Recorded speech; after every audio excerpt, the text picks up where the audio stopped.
বিসমিল্লাহ কয়ে মিডল পয়েন্টে একটা বাড়ি বাড়ছে, এত জোরে বাড়ি বাড়ছে, বউ দৌড় শালাও দৌড়, দুইজন দুই দিকে দৌড়ায়। শালা চিল্লায় বলে দুলা ভাই আমার বোনকে মারলেন কেন? আব্দুল্লাহ বাসা খুঁজে দেখে 1.5 হাতে একটা লাঠি আছে। 1.5 হাতা লাঠি নিয়ে চিন্তা করে বর্তমানে যে যুগ চলতেছে নারী নির্যাতনের বিচার আছে, কিন্তু পুরুষ নির্যাতনের কোনো আছে? কোন আইন নাই। আমি লাঠি দেখবো ঠিকই, করা যাবে না। ভিতরে বিবেক বলতেছে করা যাবে। সামনের দিকে কোনো জায়গায় যেন মারিস না। বিবেক, বিবেক হচ্ছে সবচাইতে বড় আদালত। আপনার কিন্তু সুপ্রিম কোর্ট হাইকোর্ট যাওয়া লাগবে না। আপনি চোখ বন্ধ করেন, বিবেকের দিকে খেয়াল করেন, আজকে সারাদিন কয়টা ভালো করছেন, কয়টা মন্দ করছেন, সব আপনার আদালত আপনার কাছে তুলে ধরবে। জোরে কোন কথা ঠিক কিনা? হ্যাঁ, বিবেক, বিবেক। আব্দুল্লাহর বিবেক বলতেছে সামনে যান মারিস না, এখানে পায়ের আগা থেকে মুখ পর্যন্ত কোনো জায়গা ছাপ ঠেকাবে না, পিছন দিকে তাকা, পিছনেও যান মারিস না, নিচেও মারবি না, উপরেও মারবি না, মিডল পয়েন্টে উঁচা হয়ে আছে। মিডল পয়েন্টে উঁচা হয়ে আছে ওই জায়গার আবার মিডল পয়েন্টে বিসমিল্লাহ করে একটা বাড়ি মারবি, এত জোরে মারবি ফাটা গেলেও কাকু কাপড় খুলে দেখাবার পারবি না। জায়গা মতো মার হবি, জাগাত মারা যাবি না। জোরে কোন কথা ঠিক কিনা? এই জায়গাত সৌদি আরবে যত অন্যায় করে দেখছি আমি, সৌদি আরবে যত অন্যায় করে ওই পাশার কাপড় খুলে পাশার উপর বসায়, মানে ওই জায়গাত বসালে বুঝলেন ওই মরবিও না, ওই দাগ গুলা কাকু কাপড় খুলে দেখাবারও পারবি না। জোরে কোন কথা। অন্য জায়গাত মারলে কিন্তু মরতে পারে। আর চেহারার মধ্যে তো মেয়েদের মারাই চলবে না, চেহারার মধ্যে মারাই চলবে না। তো এই জন্যে পিছন দিকে দেখুন উঁচা হয়ে আছে, গোস্ত মোস্ত ভালোই লাগছে, বুঝতেছেন না? বিসমিল্লাহ করে একটা বাড়ি মারবি, একটা হজের সওয়াব, একটা হজের সওয়াব পাবি। বিসমিল্লাহ বলে 2টা বাড়ি মারলে 2টা হজের সওয়াব। আব্দুল্লাহ কোন 1.5 হাতা লাঠি কাপড়ের মধ্যে লুকিয়ে সুফি সুফি আসতেছে। আসার পরে দেখে ওর বউ খালি ওর শালাক বলতেছে আর এক টুকরা খা ভাই, তুই না খেলে আমার কলিজার শান্তি নাই। এদিকে যে স্বামী পেছনে খাড়া হচ্ছে আর খেয়ালই নাই, ওই ভাইয়ের খেয়ালে সব ভুলে গেছে। দেখবেন মেয়েরা বাপের খেয়ালে, ভাইয়ের খেয়ালে, ওর নিজের আত্মীয়র খেয়ালে স্বামীর আত্মীয়কে ভুলে যা। আমার বউ মাঝে মধ্যে আমাকে কয় আমার আব্বা আসতেছে, আমার আব্বা দেশি মুরগি ভালোবাসে, আমার আব্বা কিন্তু ট্যাংরা মাছ খায়, আমার আব্বা কিন্তু এশিয়ার দই খায়। এখন বউ বলতেছে ওর বাপ ওটা খায়, আমি সব কিনে কিনে ওর দেই, ওই আর বাপকে খাওয়ায়। বাপ খাবি না, তারপরে জোর করে খেলে খান আব্বা, খান আব্বা। অথচ আমার বাপ আছে, আমার বউ 15 দিন আগেকার কিনা টোস্ট বিস্কুট ঠিক মতো বয়াম লাগাইনি দেখে টোস্ট বিস্কুট ছেটে গেছে, সেটা দাও বোঝেন না, এটা চিকটা হয়ে গেছে, ওটা আমার বাবক দিছে। এখন আব্বা টোস্ট বিস্কুট চাপায় আর কে রে বা তুই এত ওয়াজ করিস, ভালো বিস্কুট কিনিস না। আমি আমার বউকে বললাম কে রে কি দিছিস, এই কি দিছিস রে? টোস্ট বিস্কুট দিলি, আমার বাড়িতে কি ভালো কিছু নাই? দিচ্ছি তো দিচ্ছি তো, আমি কি দেওয়া শেষ করছি তাই চাপাত লাগতে পারা দরকার। তোর বাপকে ভালো দেশ আর আমার বাপকে খারাপ দেশ কেন? আপনার কি মনে করছেন প্রত্যেক ঘরে ঘরে এরকম বউ আছে না নাই? নিজের বাপের দিকে তাকায়া স্বামীর বাবার খেয়াল নাই, নিজের ভাইয়ের দিকে তাকায়া দেওরার দিকে খেয়াল নাই, এরকম বহু আছে। আমার ভাইয়ের কথা কি, আমার ভাই যতবার আমার বাড়িতে আসবে খুব বেশি খালে ওই যে যা আছে শুকনা শুকনা ওরে দিবে, আর ওর ভাই যদি আসে ওরে বাবা রে আর এক টুকরা খা ভাই, আর এক টুকরা খা ভাই, কয় আমি খাবো না, আমি খাওয়ারিয়ে। আব্দুল্লাহর রাগ আরো উতলে উঠতেছে, আমার বাপ না খেয়ে আছে, আর তোর ভাই খাবি না জোর করে খিলাস। বিসমিল্লাহ কয়ে মিডল পয়েন্টে একটা বাড়ি বাড়ছে, এত জোরে বাড়ি বাড়ছে, বউ দৌড় শালাও দৌড়, দুইজন দুই দিকে দৌড়ায়। শালা চিল্লায় বলে দুলা ভাই আমার বোনকে মারলেন কেন? মারাত্মক কথা, একটু গুরুত্ব দিয়ে শুনবেন। শালা বলতে দুলা ভাই আমার বোনকে মারলেন কেন? আব্দুল্লাহ বলতে তোর বোন আমার কে হয়? তুই যে বললে আমার বোনকে মারলেন কেন, তোর বোন আমার কে হয়? শালা বলতেছে আমার বোন আপনার বউ হয়। তাহলে বলতো রে আদরের বউকে কোনো স্বামী কি মারে? তোর বোনের জন্য আমার বাপ মাকে আমি গ্রামের বাড়িতে রাইকা তোর বোনের জন্য আমি শহরে বাসা নিয়েছি। তোর বোনকে এত আদর করি কারণ এই আদর করাটা হলো সুন্নাত। আল্লাহ নবী বলেছেন আমি আমার বিবিদেরকে অত্যন্ত আদর করতাম। সুবহানাল্লাহ কোন নবী আমার ঘরের দরজা খুলে বসে আছে, এমন সময় নবীর বিবি উম্মাহাতুল মুমিন আয়েশা ঘরের মধ্যে ঢুকছে। একটু মনোযোগ দিয়ে শুনবেন মা বোনেরা, যে ঘরের মধ্যে ঢুকছে নবী কিন্তু আর বসে নাই। নবী উঠে গিয়া দরজা বন্ধ করে দিলেন, জানালা বন্ধ করে দিলেন। মা আয়েশা থরথর করে কাঁপতেছে। আল্লাহ রাসূল বলে, আয়েশা কাঁপার কারণ কি? বলে, ইয়া রাসূলুল্লাহ, আপনার জুতার পরশে আল্লাহর আরশ ধন্য হয়ে গেছে। সেই ঘরের মধ্যে আমি আয়েশা যদি কোনো বেয়াদবি করি, এই জন্য আমার শরীর কাঁপতেছে। রাসূল বলে, আয়েশা, একজন নবীর জুতার পরশে আল্লাহর আরশ ধন্য হয়ে গেছে, একজন নবীর জুতার পরশে। আয়েশা বলে, হুজুর একজন নবীকে? আপনি তো সেই নবী। রাসূল বলে, আয়েশা, যতক্ষণ আমার দরজা খোলা ছিল, জানলা খোলা ছিল, ততক্ষণ আমি নবী ছিলাম, কিন্তু যেই মাত্র দরজা জানলা বন্ধ করেছি, আমি আর নবী নই রে আয়েশা, আমি হলাম স্বামী, আর তুমি হলো আমার আদরের বিবি। সুবহানাল্লাহ কবেন না? আমি হলাম স্বামী, তুমি আমার আদরের বিবি। যেই কইছে, মা আয়েশা দৌড়ে এসে নবীর বুকের মধ্যে ঢুকাই বলতেছে, আল্লাহ আল্লাহ, আমার নবী শুধু বিশ্ব নবী নয়, আমার নবী হলেন পৃথিবীর 1 নম্বর স্বামী। সুবহানাল্লাহ কন্যা। আমরা তো এক বউ কন্ট্রোল করে পাই না, একটা বউ, তাই আমার কন্ট্রোল হয় না। আর নবীর এট এ টাইমে 9 বউ। এক সময় কিন্তু নবী 9টা বউ ছিল। বউগুলা কয়, হুজুর আমাদের মধ্যে কাকে সবচেয়ে বেশি ভালোবাসেন? আল্লাহ রাসূল কয়, তোমাদের মধ্যে কাকে বেশি ভালোবাসি? কয়, না বলা লাগবে হুজুর, কাকে আমাদের 9টার মধ্যে সবচাইতে বেশি ভালোবাসেন কাকে? আল্লাহ রাসূল বলেন, ঠিক আছে, কঠিন প্রশ্ন, আজকে বলবো না, আগামীকাল সকালে যাও। 9টা বউ চলে গেছে। রাত্রিবেলা প্রত্যেকটা বউ যখন প্রত্যেকটা বইয়ের ঘরে, নবী চিন্তাত পড়ে গেল, সকালে তো উত্তর দেওয়াই লাগবে। এক টোপলা খোরমা খেজুর নিয়ে মা আয়েশার ঘরের দরজা গেছে। ডাক দেখে আয়েশা, দরজা খুলি বলতে, হুজুর আমি জানি 9টার মধ্যে বলবার পারেননি, এখন একলা বলবার আছেন, আমাকে বেশি ভালোবাসেন। রাসূল বললেন, ভালোবাসার কথা বলবো সকালবেলা, রাত্রে না। তো কি জন্যে? বলে, তোমার এই 2টা আজোয়া খেজুর দিলাম, তুমি জান কাউরে কইও না, এই 2টা কিন্তু তোমাকে দিলাম। অন্য বিবির ঘরে যায়, নবী 2টা খেজুর দিয়ে বললেন, তোমারে 2টা খেজুর দিলাম, তুমি জান কাউরে কইও না। আর একজন বিবির ঘরে গিয়া 2টা খেজুর দিয়ে বললেন, তোমারে 2টা দিলাম, কাউরে দান কইও না। প্রত্যেকটা বিবির ঘরে দেন নবী 2টা করে খেজুর দিয়ে শর্ত দিলেন, তোমারে 2টা খেজুর দিলাম, কাউরে দান কইও না। পরদিন সকালবেলা 9টা বিবি যখন ঘিরে ধরে বলতেছে, রাসূলুল্লাহ, আমাদের মধ্যে সবচাইতে বেশি ভালোবাসেন কাকে? আল্লাহ রাসূল বলেন, গত রাত্রে যাকে 2টা খুরমা খেজুর দিছি, তাকে আমি সবচাইতে বেশি ভালোবাসি। প্রত্যেকটা বিবি গেলে মাথা ঝোঁকায়। রাসূল কই, বউ পালা খুব কঠিন রে, খুবই কঠিন, আসলেই কঠিন।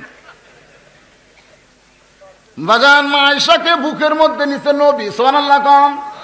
আস্তে করে নবী হাত ঠেকাইছে পিঠে, এইভাবে নবী আস্তে করে হাত ঠেকায় যখন বুকের সঙ্গে চাইপা ধরেছে, আল্লাহ ডাক দেয়, বলে, জিবরাইল আর দেরি করিস না।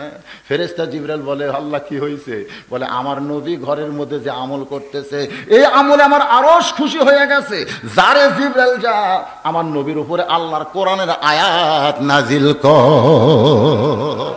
ফেরেশতা জিবরাইল ঘরের বাইরে এসে নবীকে সালাম দেয়, আসসালামু আলাইকা ইয়া রাসূলুল্লাহ।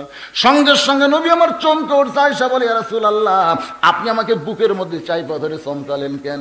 নবী বলে, আয়েশা রে, ফেরেশতা জিবরাইল সালাম দিছে। আয়েশা বলে, এটা একটা আল্লাহর কাম হলো, আপনি আমাকে বুকের মধ্যে ধরে আসেন, এমন সময় আল্লাহ জিবরাইল কেন পাঠালো?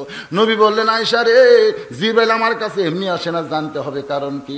নবী যখন জানতে চায়, জিবরাইল বলে, ইয়া রাসূলুল্লাহ, আপনি ঘরের মধ্যে কি আমল করতেছেন এটা আল্লাহ জানে, দুনিয়ার কেউ জানে না। কারণ স্বামী যখন বউকে আদর করে, তখন কে জানে? আর কেউ। এ কথা কন না কেন? আর কেউ। আর 14ই ফেব্রুয়ারি ভ্যালেন্টাইন ডে, মরহুম জলিল পার্কে যখন আদর করে, তখন খেলে আল্লাহ জানে না, কাতিমাশা কুত্তার মতন দেখা যায়। জোরে কোন কথা ঠিক না? এই জন্যে স্বামীর আদর হচ্ছে দরজা আল্লাহ বন্ধ করে। আমি তখন আর বউকে আদর করি, আমি কিন্তু খেয়াল করে দেখি, আমার একটা ছোট মেয়ে আছে, আমাকে স্কুলে থুই আসে, তারপরে বউ কয়, আসলেই তাই। দেখছেন, আমার একটা ছোট বাচ্চাকে আমি থুই আসে তারপর আদর করি। কি শরম রে আমাকে, কি শরম রে। আর এই শালাকের শরম নাই, যেটি সেটি কুত্তের মতন চাপে ধরে বসে আছে। ধরে কোন কথা ঠিক না? একমাত্র আল্লাহ ছাড়া। জিবরাইল বলতেছে, হুজুর ঘরের মধ্যে আপনি কি করতেছেন? আমি জানি না, আল্লাহ ছাড়া আল্লাহ এত খুশি হয়েছে আপনার উপর কোরআনে আয়াত নাজিল করেছে, হুন্না লিবাসুল লাকুম ওয়া আনতুম লিবাসুল লাহুন্না। স্বামী হলো বিবির পোশাক, বিবি হলো স্বামীর পোশাক। আব্দুল্লাহ ডাকদা বলে, তোর বোন আমার কে হয়? বলে আপনার বউ হয়। তাহলে আদরের বউকে কেন মারলাম? আয়। শালা বলতেছে আমাকেও মারবেন নাকি? বলে তোরে মারবো না, তোরে একটু দেখাবার চাই। এবার শালার হাত ধরে নিয়ে গেছে, বাবা যেই ঘরে ঘুমাই জানলা দিয়ে বলে তাকায় দেখতো ভিতরের মানুষটাকে। শালা চুম করে বলতেছে আপনার বাবা কখন আইছে? বলে 9টার সময় আইছে। তোর বোন কইলো মাজা বেদনা, পিঠ শিরশির করে, আমার বাবা না খেয়ে ঘুমাইলো।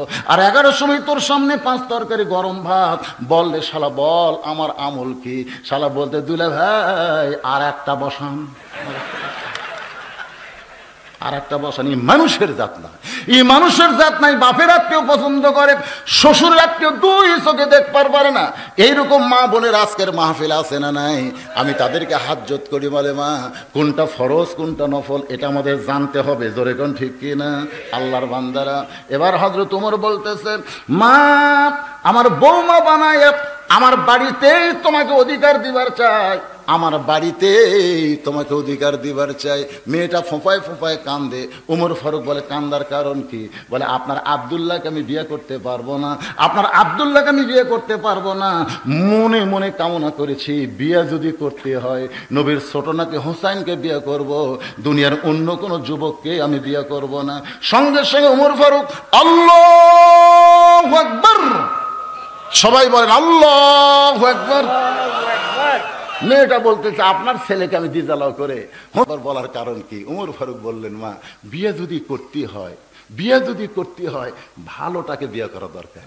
রাসূল বলেছেন সাইদুল শাবাবে আহলুল জান্নাহ হাসান হোসাইন রাদিয়াল্লাহু তাআলা আনহুমা। যে মায়েদের এখনো বিয়ে হয়নি, পর্দার অন্তর আছে, মেয়েরা যারা পর্দার অন্তর আছে, আমি তাদেরকে বলবো বিয়ে যদি করাই লাগে, বিয়ে যদি করতে হয় দেখাশোনা করার দরকার নাই। কতগুলো ছেলে বিয়ে করার দিনে দাড়ি কামিয়ে মোষ কামিয়ে বিয়ে করবার যায়, এরকম আছে না? মন খারাপ করেন না। এখন বউ ডাক দেয়া বলতেছে আসো তো ড্রেসিং টেবিলের সামনে আমরা 2 জন দাঁড়াই। তখন স্বামী স্ত্রী 2 জন দাঁড়াতে, বউ বলতেছে দেখো তোমার মুখ আর আমার মুখ একই দেখা যায়। কত বড় শরম, একটু শোনেন শোনেন, তোমার মুখ আর আমার মুখ একই দেখা যায়। তোমার মোছ নাই দাড়ি নাই, আমারও মোছ নাই দাড়ি নাই।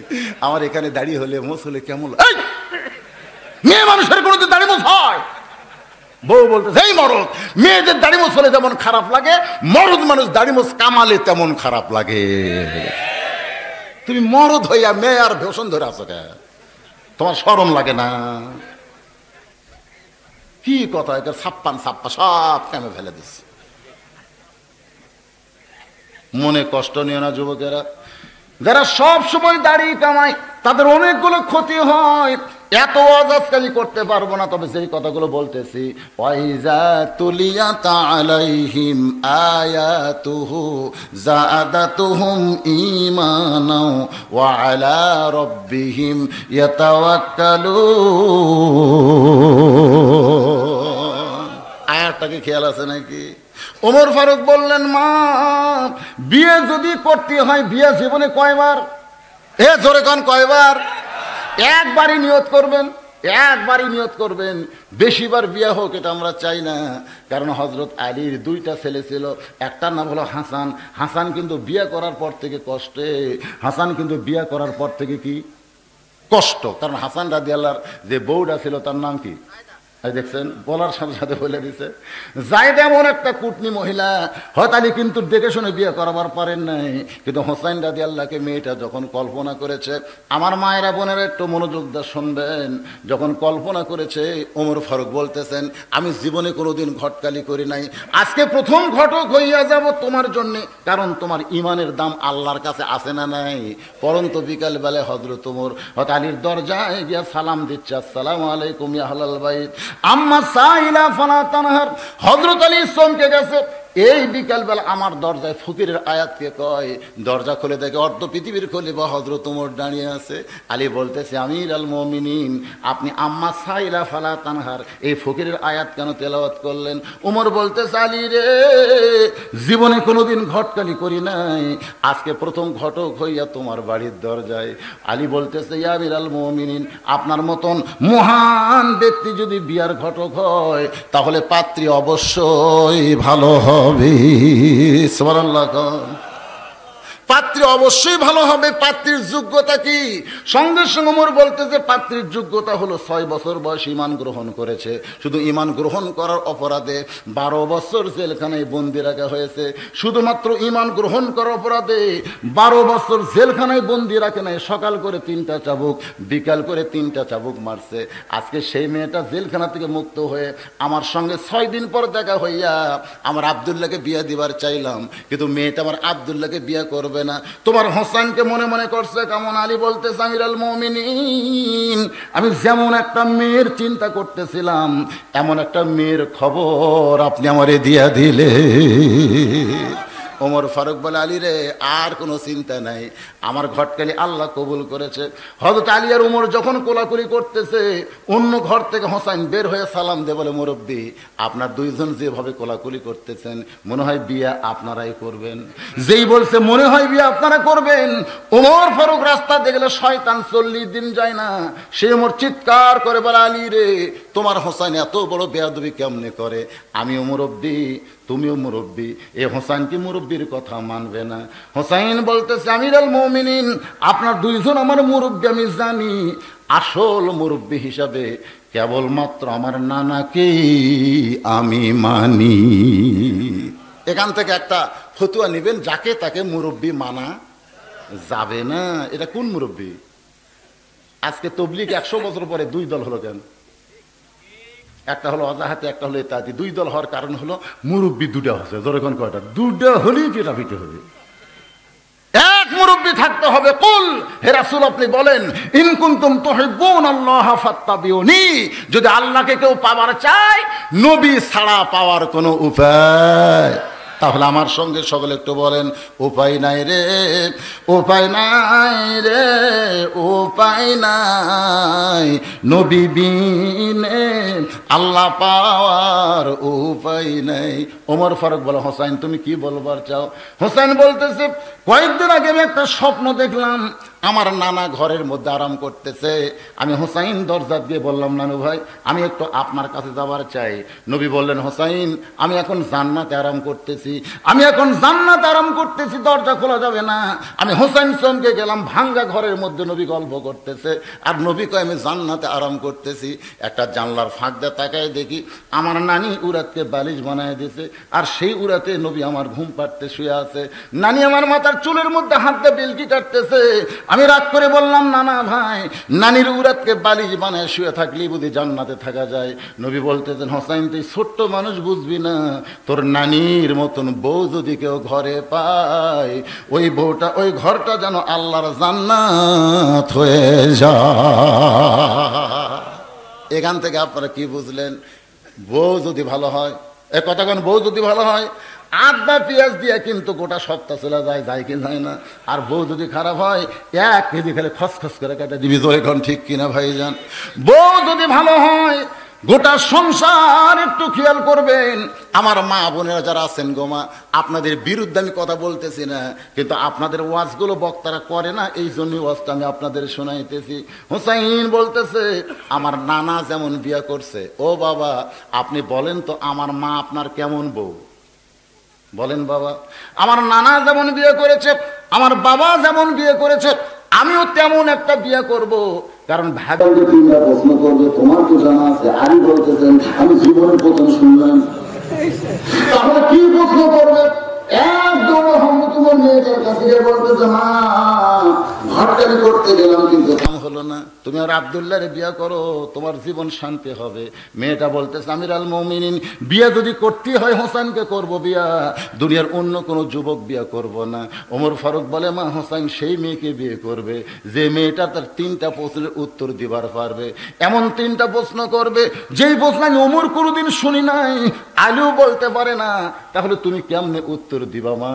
মেয়েটা বলে, আমিরুল মুমিনিন, হোসেন কি 3টা প্রশ্ন করবে আমি জানি না, তবে আমার ভিতরে ঈমান বলতেছে আমি না পারলেও আমার আল্লাহ পারাবে।